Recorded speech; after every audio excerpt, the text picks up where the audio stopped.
Coming up on Primetime News, under pressure from both political camps after allegations of possible involvement in the recent bribery scandal, Prime Minister Lee Wan-koo expressed willingness to step down from his post. To get to the bottom of the Sung Woan-jong scandal, prosecutors continue to summon close aides to the late tycoon and raid his company Keangnam Enterprises to gather more evidence. To satisfy his conservative supporters and neighboring countries at the same time, Japanese Prime Minister Shinzo Abe sends a ritual offering to the controversial Yasukuni war shrine, but refrains from making a visit, a move that's drawn an angry response from Korea nonetheless. These and more, coming up.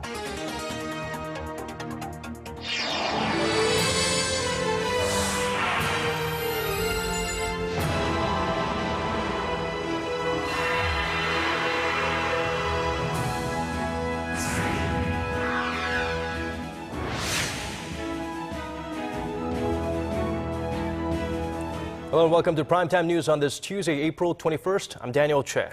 And I'm Hwang Ji-hye. Thanks for tuning in.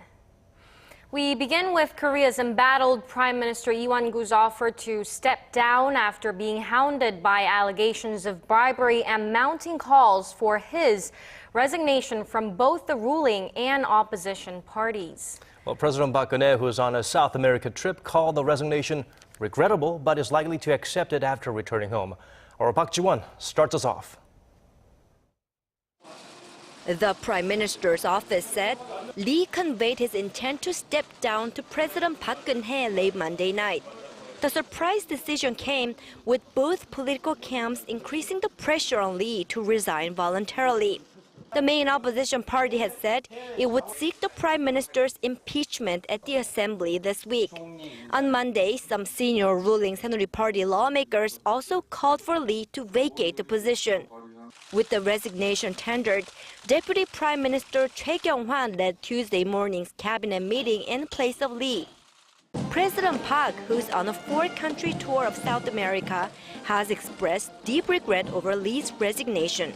She called on the cabinet and the presidential office to ensure there's no administrative vacuum and once again urged the prosecution to conduct a stern investigation into the bribery allegations as part of political reform, implying she will accept Lee's resignation when she returns home from her South American trip next week. Calls for Lee to step down were triggered by a suicide note led by businessman and former politician Sung Woan-jong on April 9th.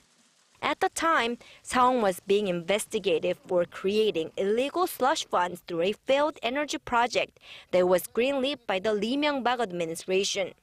In his note, Sung listed names of 8 high-profile ruling conservative politicians whom he had allegedly bribed, including Lee Wan-koo.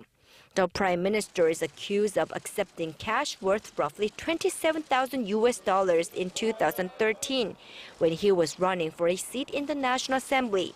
Lee submitted his resignation after just 63 days in office, one of the shortest tenures for a prime minister in Korean history. Park Ji-won, Arirang News. And Korea's main rival political parties are in agreement over the Prime Minister's voluntary resignation. According to our Ji Myung-gil, they expressed relief and called for a thorough investigation into the widening graft scandal. The ruling Saenuri Party said Tuesday that it was unfortunate that Prime Minister Lee Wan-koo had to step down from his post, but said the choice was inevitable for the sake of the country. The ruling party firmly believes that the so-called Sung Woan-jong bribery scandal must be thoroughly investigated. We once again urge the prosecution to conduct a speedy and thorough probe into the graft scandal. The ruling party's floor leader, Yoo Seung-min, said the party is willing to launch an independent council investigation into the scandal if the main opposition New Politics Alliance for Democracy party agrees to do so. The main opposition party has not replied to that suggestion, but said the prosecution should take all measures to get to the bottom of the scandal. The resignation of Prime Minister Lee Wan-koo is not the end, but the start of the probe.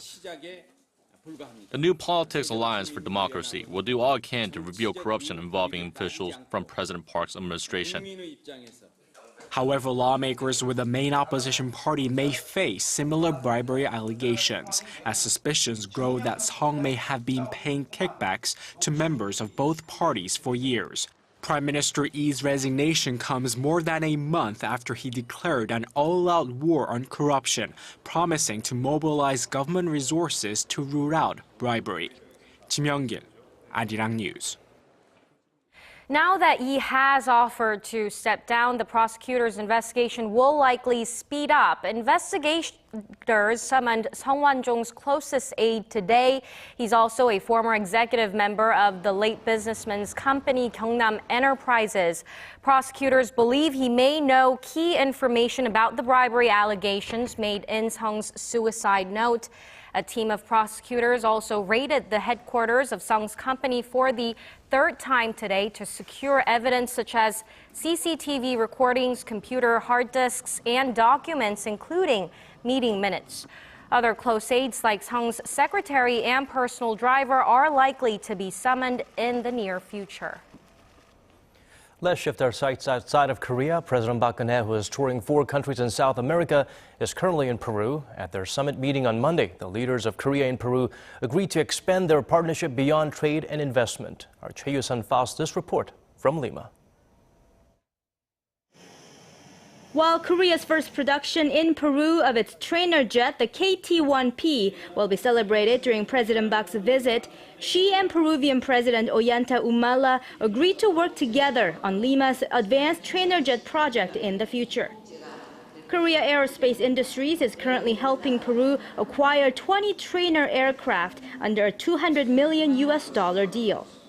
This, officials say, could pave the way for KAI to sell its light combat planes to Peru as Lima seeks to bolster its defense capabilities.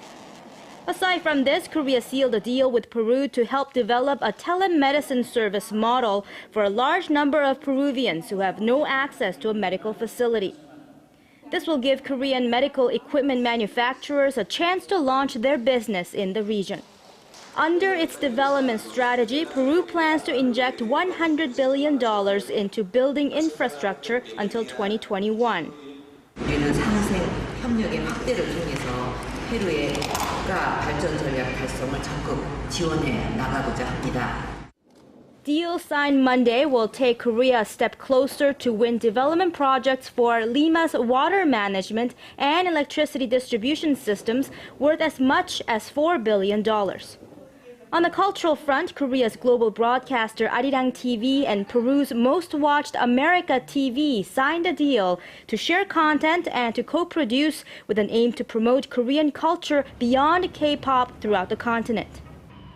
In a display of highest respect for each other, President Park conferred Korea's Grand Order of Mugunghwa to President Humala, who in turn gave Park Peru's top Grand Collar, usually awarded to the country's independence patriots.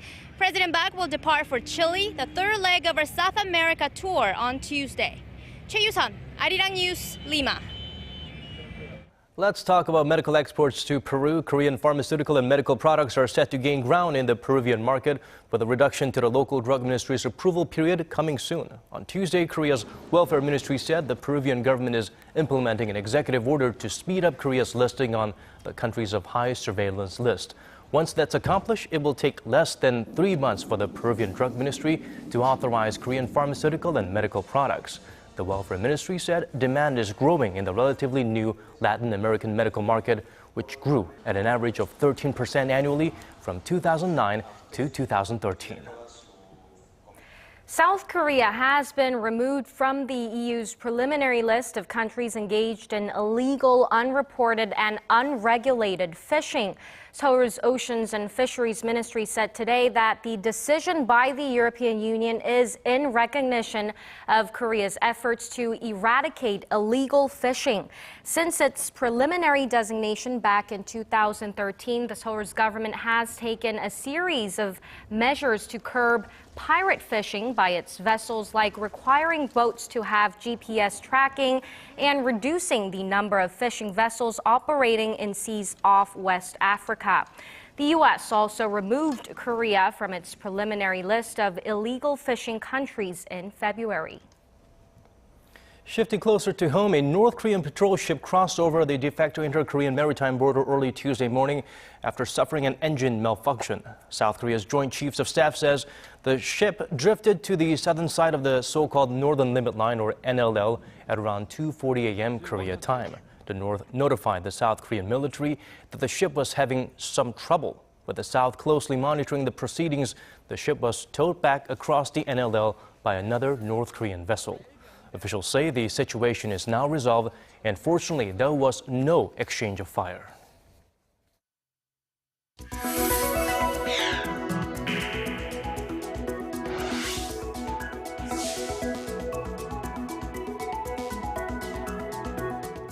Now, Japan is stirring up tensions in the region again. Prime Minister Shinzo Abe sent a ritual offering to a controversial war shrine in Tokyo, sparking angry responses from Korea. Hwang Ji-hye tells us more. Korea's foreign ministry slammed Japanese Prime Minister Shinzo Abe on Tuesday for sending a ritual offering to the controversial Yasukuni war shrine. Japanese leaders must be aware that by paying their respects at the shrine, they are going against international norms and violating international order. The shrine is a memorial to Japan's war dead, including 14 Class A war criminals. Visits there by Japanese leaders always anger Seoul and Beijing, the victims of Japan's past militarism. Japan declined to comment on the issue. As this is something done by the Prime Minister as an individual citizen, the government has nothing to say about it. Scores of conservative Japanese lawmakers are set to pay their respects on Wednesday by sending an offering instead of visiting the shrine in person. Experts say Abe is trying to satisfy his conservative supporters and his neighboring countries. What he's saying there is, I still have my supporters. I still have people who brought me to power who have some very funny ideas, but I didn't go to Yasukuni. So why don't you invite me over and we'll have a summit. The move comes as U.S. media outlets call on Abe to address Japan's wartime atrocities. The New York Times published an editorial saying the success of Abe's visit to Washington depends on whether he faces up to Japan's wartime past, while the Washington Post, in a similar column, blamed the Japanese leader for stirring up regional tension. On Monday, Abe said in a TV interview that he sees no need to repeat the apologies of his predecessors on Tokyo's wartime history. But Seoul's foreign ministry said it remains hopeful that Abe will not miss opportunities like his speech at the U.S. Congress next week to correct Japan's distorted sense of history in an international setting. Hwang Ji-hye, Arirang News. And Japan's historical issues won't be the only important topic of discussion when Prime Minister Shinzo Abe addresses the U.S. Congress next week. Economic concerns are expected to claim a part of the spotlight, with the focus on a Pacific-wide free trade deal. With more, here's our Kwon So-ah. Closer to an agreement on the Trans-Pacific Partnership, or TPP. That's what Japanese Prime Minister Shinzo Abe is saying about Tokyo and Washington's status on the 12-country free trade pact, one of the main goals of President Barack Obama's trade agenda. Abe told the Wall Street Journal on Monday local time that gaps have been significantly narrowed, but he's looking for more progress when he visits the U.S. next week.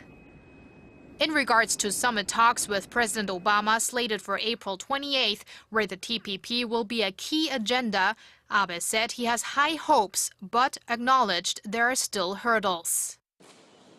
Along with Abe's statement, 2 days of marathon meetings between trade and finance officials from Washington and Tokyo were held to discuss remaining challenges such as trade in agriculture and automobiles. Bilateral talks on the TPP failed to reach a deal in April last year due to issues involving access to Japan's rice market. For Japan, the TPP is seen as a necessary measure to restructure the country's economy. For Washington, it's an important counter to the China-led FTAAP, which has the potential to become one of the world's largest free trade agreements. South Korea previously expressed interest in the TPP, but denied a Washington Post report last week, which claimed that Korea had made a request to join the pact. So far, there have only been 3 rounds of preliminary TPP talks between Washington and Seoul. Kwon So-ah, Arirang News. Finance Minister Choi Kyung-hwan vowed to continue the ministry's expansionary monetary policies until Koreans start feeling more confident about the local economy. In his report to the National Assembly Tuesday, Choi stated that the government will spend 59% of this year's budget by June. Choi says he sees signs of improvement in the economy compared to the sluggish growth in the fourth quarter last year, but adds there are still lingering risks, including the decelerating rate of Korean exports to China. Trade between Korea and Japan has been on the decline over the past 3 years due to the weakening Japanese yen. New figures released Tuesday show that it's still plummeting, but experts say Korean businesses may find a silver lining in that weak yen. Our Kim Yeon-bin reports.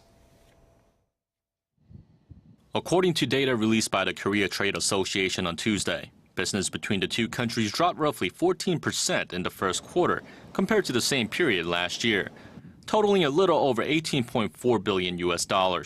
That decrease is hurting Korean exporters. Korean products have lost price competitiveness due to the weak yen, drastically decreasing exports. Secondly, Korea's sluggish economy forced a reduction in key Japanese imports. Korea has also been diversifying its export market to China, which in turn took a toll on Korea-Japan trade overall. Here's how that played out over the first quarter. Exports plunged 22%, with petroleum products taking a particularly big hit, dropping nearly 55% due to the slump in global oil prices. Meanwhile, imports shrunk almost 9%, with Japanese pig and scrap iron plunging roughly 47%. Korean firms are now looking for ways to rejuvenate trade. From an import perspective, Korean firms need to take advantage of the weakening yen and invest more in Japanese plants and equipment. For exports, Korea needs to increase technical cooperation to obtain the source technology in order to enhance product quality and competitiveness. Trade between the two countries reached an all-time high of $108 billion back in 2011. Since then, it's been on a steady decline. Experts say that if the yen continues to drop, the decline in trade could get worse. Kim Yeon-bin, Arirang News. Korea is one of the fastest aging societies in the world. And riding on that trend, more of the seniors are now living in almost complete isolation. A health ministry survey shows that 1 out of 6 Korean seniors who live alone had no contact with their families or have met them less than twice a year. And in response to the survey, the ministry plans to provide special services for the isolated senior citizens, including weekly visits, psychotherapy, and emergency hotlines. The survey was conducted over the first 3 months of this year on 740,000 seniors who live alone.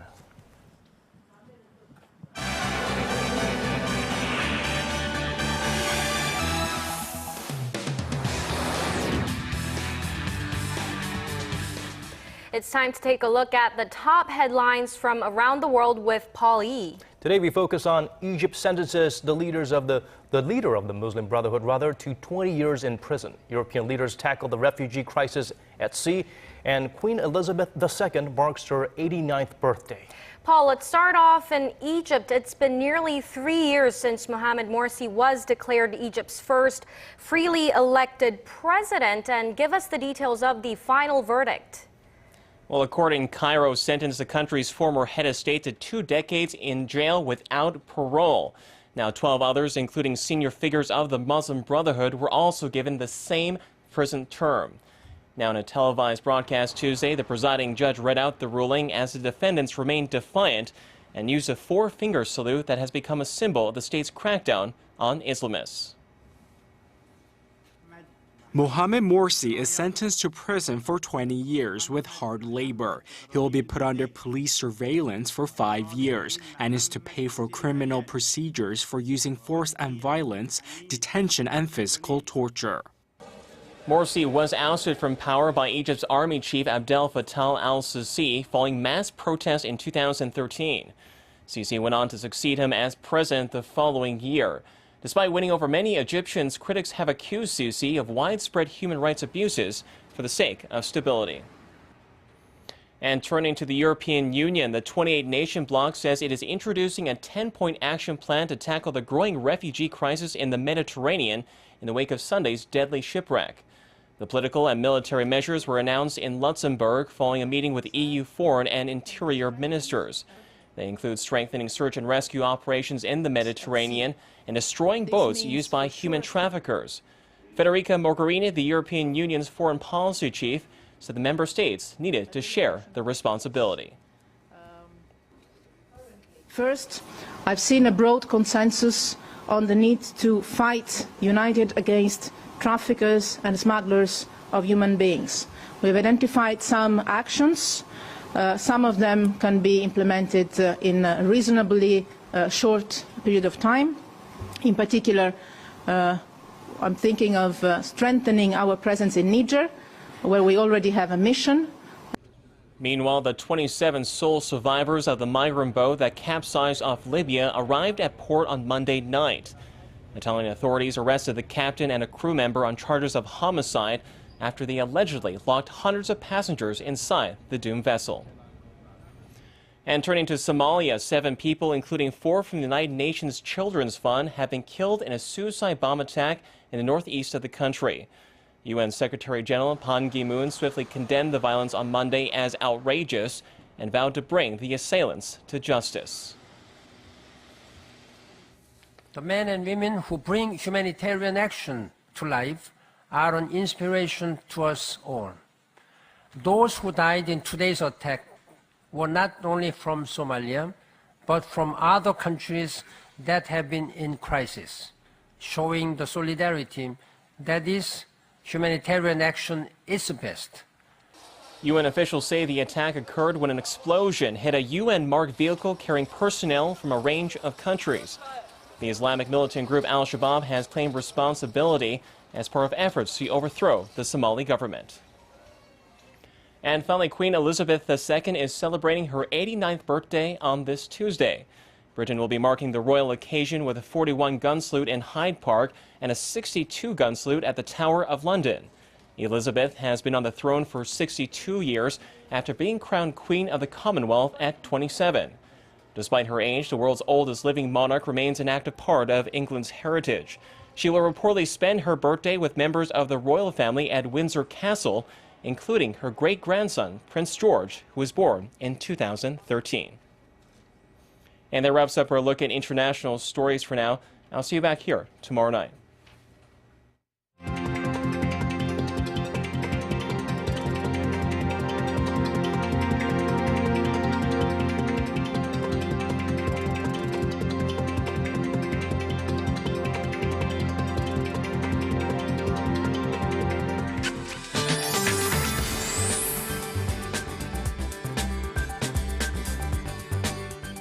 Well, we couldn't have asked for any better weather today, but tomorrow is shaping up to be a wet one for the central regions with rain in the forecast. And Seoul and the surrounding areas should get light showers in the morning hours before rain clouds move on to parts of Gyeongsangdo and Chungcheongdo province in the afternoon. Less than 5 millimeters is expected, but it could be accompanied by thunder and lightning. And temperatures will be slightly cooler in the metro area, while other parts will enjoy a warm-up. So the daytime high here in the capital will only rise to 18, while Daegu will enjoy some early summer-like conditions with highs soaring to 25, and Gwangju and Busan will hit 20 tomorrow afternoon. And as for the other regions, it seems like Daejeon and Jeju Island will top out at 20 and 19, while Dokdo rises to 17. Now daytime highs will climb up to 20s again on Thursday, with warm spring conditions to continue throughout the week.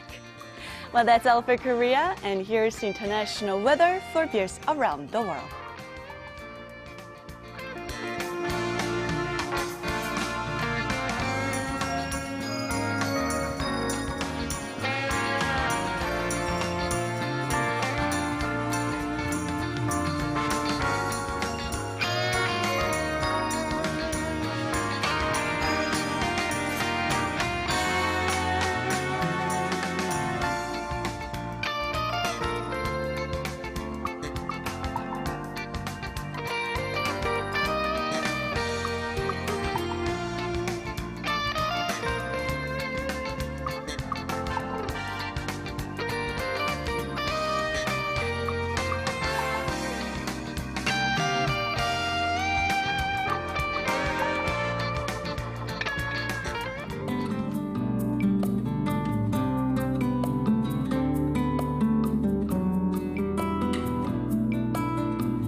Spring sure is the season of love, isn't it? It is indeed.